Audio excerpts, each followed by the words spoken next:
Charles Darwin wasn't the most obvious person to come up with the theory of evolution by natural selection.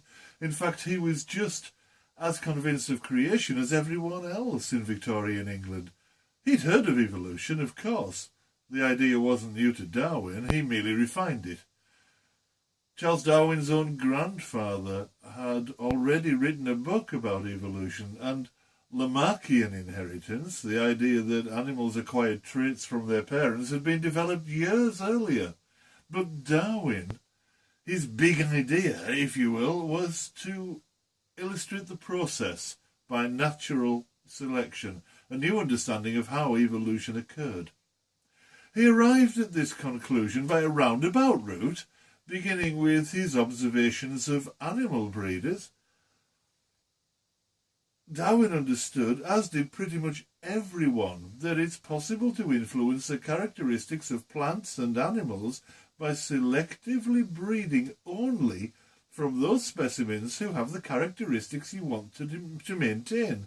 So if you want long-snouted dogs, breed only from those dogs that already have long snouts. Over time, as long-snouted dogs father successive generations, the overall snout length increases. That's why modern racehorses have long legs. They've been bred for them for countless generations, selectively.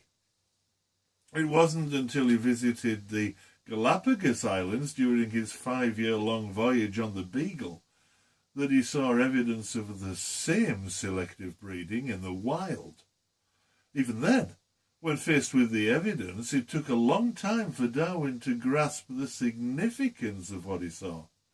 From finches to turtles, Charles Darwin noticed that each creature was perfectly adapted to its own particular environment, and that the different islands with their different flora and fauna provided their own challenges for the inhabitants to overcome. He noticed that on some islands, finches had long beaks which they used to exploit long-stemmed flowers, whereas on other islands, the beaks were shorter and more suited to the available food on that island. On some islands, the tortoises had high-domed shells to reach higher ground food, whereas on other islands, the shells differed. The domes were lower to provide greater protection from predators. Darwin saw this and marvelled at the wisdom of God, who he thought had shaped these varieties of creatures to suit the islands on which they lived. It was only some time later, after he had returned to England and begun studying his collection of specimens in more detail, that it hit him. The different variations between species were the result of selection, just as sure as the differences in selectively bred dogs. But in the Galapagos Islands, this selection happened without human interference. It was natural selection.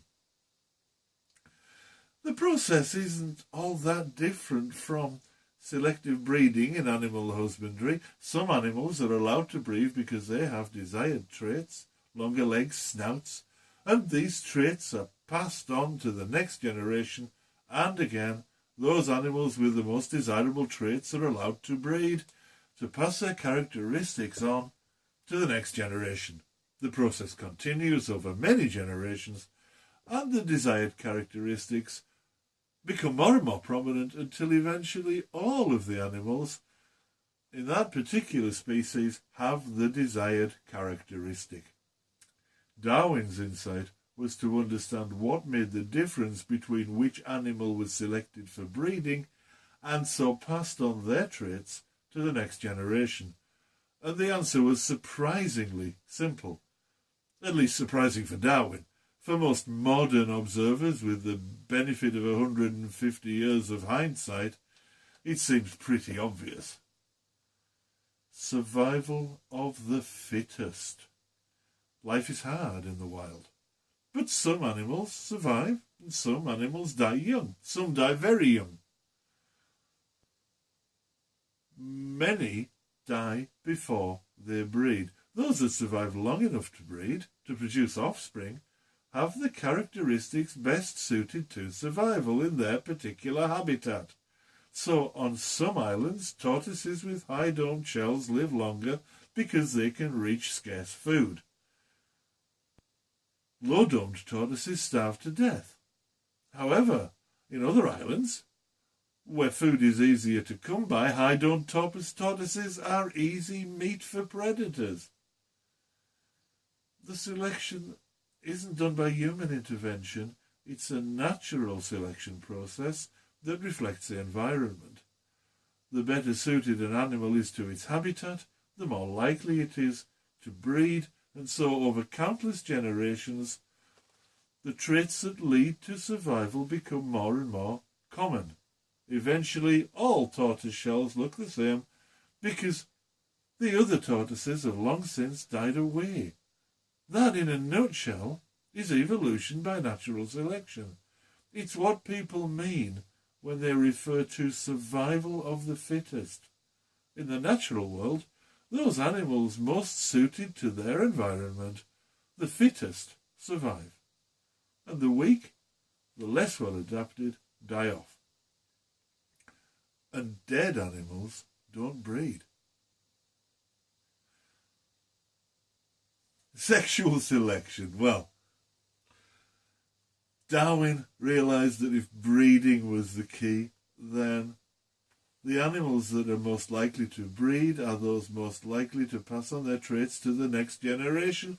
So far so good, and that's really pretty obvious. But Darwin went further. He realised that the most successful animals wouldn't just be good at surviving, they'd also be good at breeding. They would be good at attracting mates.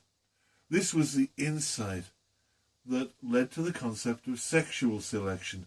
It's the reason why some people are more attractive than others, and why those people, at least until we discovered effective contraception, have most children to pass their characteristics on to the next generation. It's why so many men find large hips attractive. They're good for childbirth.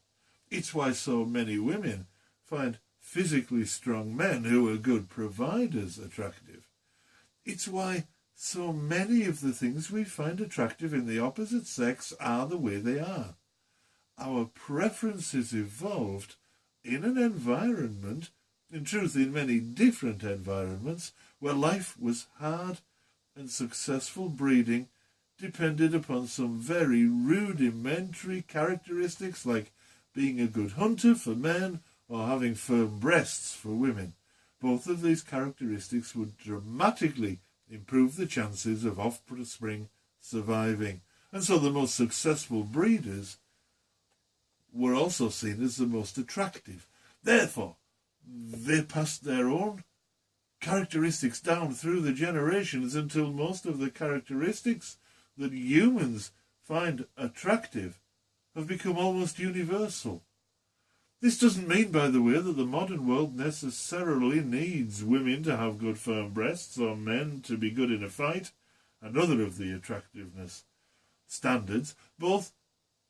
Rather, it means that they were effective in the environment of evolutionary adaptation, the EEA, in which our tastes and preferences were selected. I'm Stuart Sorensen. You can find me at www.mindthecaretraining.com. If you found this video helpful or useful in any way, please feel free to share it around. And while you're at it, if you click on the little character icon in the middle of your screen right now, you can subscribe to the channel and you won't miss another video. Thank you very much.